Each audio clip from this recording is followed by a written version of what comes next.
أما بعد فأعوذ بالله من الشيطان الرجيم. بسم الله الرحمن الرحيم.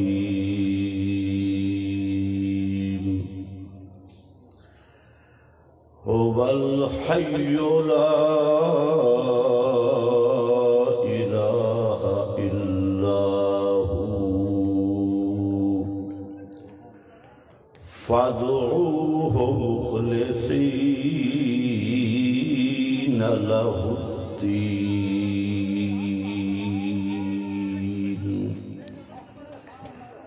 سبحان ربك رب العزة عما يصفون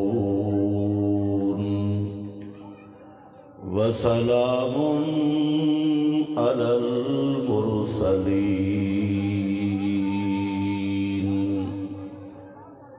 والحمد لله رب العالمين.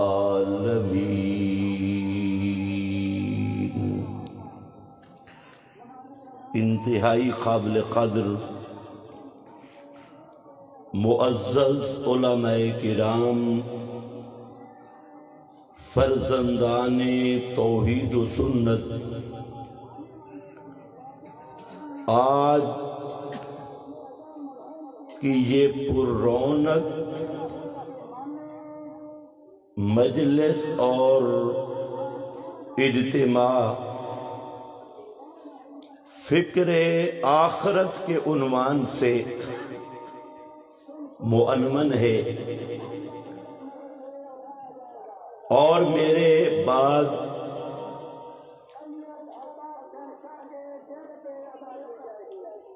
بڑے بڑے علماء کرام، جن میں بالخصوص شیخ القرآن والحدیث امیر مرکزیہ اشاعت التوحید و سنہ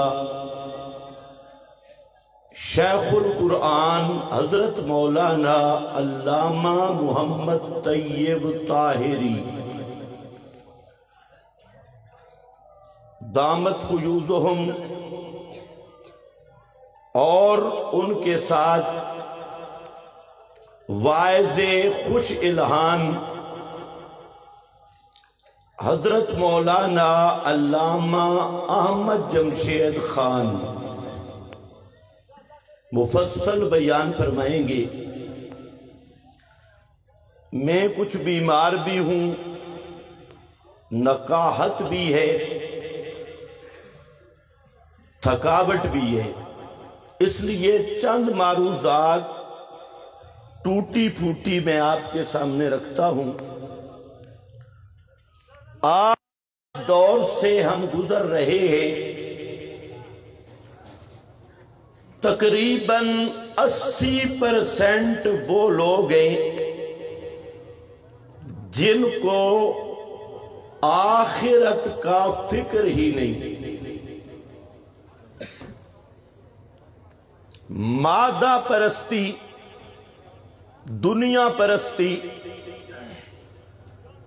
اور انہوں نے صرف یہ سمجھا کہ ہم دنیا میں آئے، اچھی کوٹھی بن جائے، پیسہ ہاتھ میں لگ جائے، چاہے حلال طریقے سے یا حرام طریقے سے، ملازمت مل جائے، اچھا کھانا پینا رہائش یہ مل جائے، یہ ان کا مقصد زندگی ہے، مطمع زندگی ہے۔ اور اگر انسان سوچے کہ یہ کھانا اچھا ہو، پینا اچھا ہو،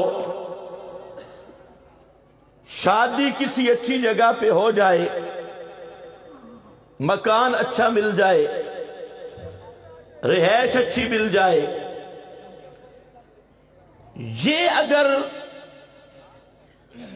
اس کو مقصد زندگی بنایا جائے تو پھر ایک ڈنگر، جانور اور انسان کا فرق نہیں ہوگا، کیونکہ یہ تین چیزیں کھانا، پینا اور ازدواجی تعلق، قضائے شہوات، یہ تینوں چیزیں ڈنگروں اور جانوروں میں بھی پائی جاتی ہیں۔ تو اگر انسان کی زندگی کا بھی یہی مقصد ہو تو پھر ڈنگر اور انسان میں کوئی فرق نہیں۔ حالانکہ انسان کو اللہ نے اشرف المخلوقات پیدا کیا، اشرف سب مخلوقات سے افضل، سب مخلوقات سے اشرف۔ تو اس لیے میرا بھائی، یہ جو دنیا ہے اس کی حقیقت سمجھ۔ اس دنیا میں تو ہمیشہ کے لیے نہیں آیا اور اپنی مرضی سے بھی نہیں آیا، اور اس دنیا سے جب جانا ہوگا اپنی مرضی سے نہیں جانا ہوگا۔ آنے پر بھی تیری مرضی نہیں، دنیا سے جانے پر بھی تیری مرضی نہیں۔ جب حکم ہوگا چلا جائے گا، اور یہ بھی ذہن سے نکال لے کہ 100 سال کا بوڑھا ہو کر مروں گا، بعد میں توبہ کر لیں گے، سوال ہی پیدا نہیں ہوتا۔ تیرے سے کئی خوبصورت نوجوان یہی تمنائیں لے کر وہ قبر میں مٹی سے مٹی ہو گئے۔ ان کے بھی یہی تمنا تھی، یہی خواہش تھی کہ بوڑھا ہوں گا تب جا کے مروں گا اور مرنے سے پہلے توبہ کر لوں گا، تو ان کو توبہ کی توفیق نہیں ملی۔ تو اس لیے میرا بھائی، یہ جو مادہ پرستی، دنیا پرستی، دنیا کی محبت، مال و جاہ کی محبت، کھانے پینے کی محبت، ہوس پرستی، اس کو ذرا تنہائی میں بیٹھ کے سوچ۔ یہ سب فانی چیزیں، سب عارضی چیزیں ہیں، اور اس کے لیے تجھے پیدا نہیں کیا گیا۔ یہ تیری زندگی کا مقصد نہیں، زندگی کا مقصد کچھ اور ہے۔ تو 80% لوگ اسی مغالطہ میں پڑے ہیں، دنیا دنیا دنیا۔ عام لوگ نہیں، اچھے اچھے مولوی، اچھے اچھے پیران پیر، پیر طریقت، اور جن کو دنیا مرشد عالم یہ اپنا مرشد کہتی ہے، اگر اس کو بھی نچوڑ کے دیکھیں تو مقصد اس کا بھی دنیا ہے۔ حالانکہ نبی مکرم صلی اللہ علیہ وسلم نے اصحاب پیغمبر کی تربیت کی، اور تربیت کا انداز دیکھیں، صحابی کے ہاتھ سے پکڑ کر میرے مرشد کامل حضرت محمد مصطفیٰ صلی اللہ علیہ وسلم فرماتی ہیں، کن فی الدنیا کا انکا غریب او عابر سبیل۔ میرا صحابی، دنیا میں اس طرح رہنا، کاننا کا غریب، گویا کہ تو پردیسی ہے، اجنبی ہے۔ اور جو پردیسی ہوتا ہے اس کا پردیس میں دل نہیں لگتا۔ کبھی پردیسیوں سے رابطہ کر کے پوچھ لو، وہ پردیس میں روتے ہیں، وطن کی یاد آتی ہے۔ فرمایا کن فی الدنیا کانکا غریب، میرا صحابی، میرا دوست، دنیا میں رہنا گویا کہ تو اجنبی ہے، مسافر ہے۔